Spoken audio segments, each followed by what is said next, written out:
วัสดีค่ะวันนี้พวกเราจะมารีวิวโทรศัพท์เสียงแสนสนุกมีแสงไฟสว่างวิบวับดนตรีแสนสนุกเดี๋ยวจะกดให้ดูนะคะนี่ค่ะ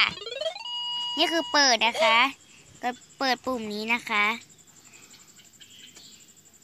แล้วเวลาเราจะให้มันมีเสียงดนตรีก็กดตรงนี้ค่ะต้องเลขดอกจันค่ะแค่นี้นะคะแล้วก็เลข0ก็จะมีเสียงเหมือนกันค่ะ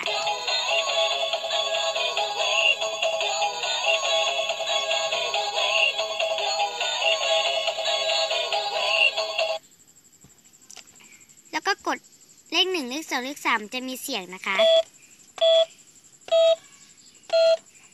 อย่างนี้นะคะแล้วเวลาปิดก็ปิดปุ่มที่เราเปิดนะคะบ๊ายบายเราจะพูดบ๊ายบายค่ะแล้วก็เราเปิดมาใหม่ค่ะมันก็จะเป็นเสียงพวกผลไม้นะคะมันจะมีเสียงแอปเปิลด้วยนะคะถ้าเวลาเรากดเสียงบางอันเวลาจะคิดตังค์มันจะมีที่คิดด้วยนะคะนี่ค่ะคิดค่ะมันจะมีเสียงที่เราอยากอันที่แรกมันจะเป็นแอปเปิลค่ะนี่ค่ะจะมีเสียงแอปเปิลค่ะGreat banana ขอจบเพียง